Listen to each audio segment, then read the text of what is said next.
Do you remember the last time you developed a roll of film?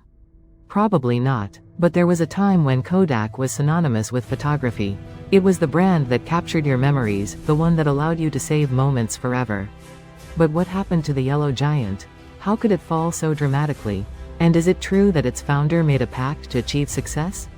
Join us on this journey through the history of Kodak, a story of innovation, ambition, and a possible pact. The story of Kodak begins in 1880 in Rochester, New York. George Eastman, a young bank employee, was fascinated by photography. But the process was cumbersome, complicated, almost alchemical. Eastman dreamed of democratizing photography, making it accessible to everyone. His motto was simple: you press the button, we do the rest. In 1888, Eastman launched the Kodak camera. Small, portable, and with a relatively affordable price, it came loaded with a roll of 100 exposures. Once finished, the customer sent the camera back to the factory, where the photos were developed and a new roll was loaded. The success was immediate. Kodak not only sold cameras, it sold the promise of capturing life. The early years were a race against time and competition. Eastman invested in research and development, constantly seeking new ways to improve his products. He patented new processes, perfected the film, launched more compact and affordable models. And, above all, he built a brand instantly recognizable. The name, Kodak, was chosen, it is said, because it sounded good and was easy to pronounce in any language.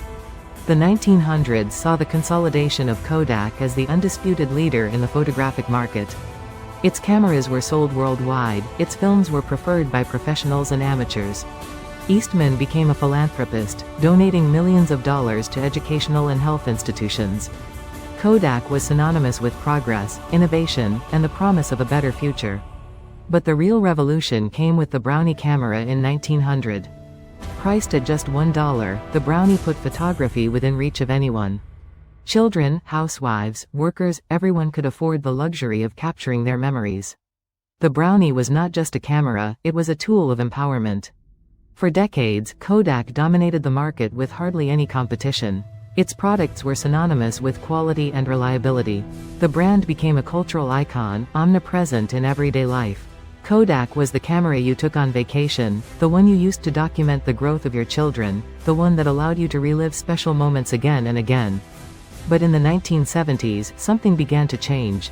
New technologies emerged, challenging the reign of film. And this is where the myth comes in, the urban legend that haunts Kodak to this day.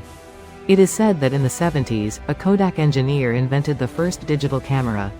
A crude, rudimentary, but functional prototype. The camera took black and white photos and stored them on a cassette.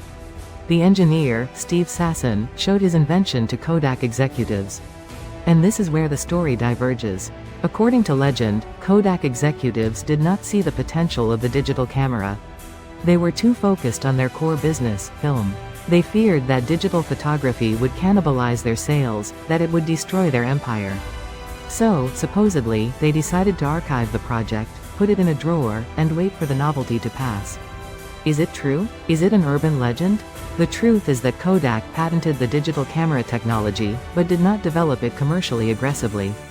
It preferred to continue investing in film, trusting that digital photography would be a passing fad. But digital photography was not a fad.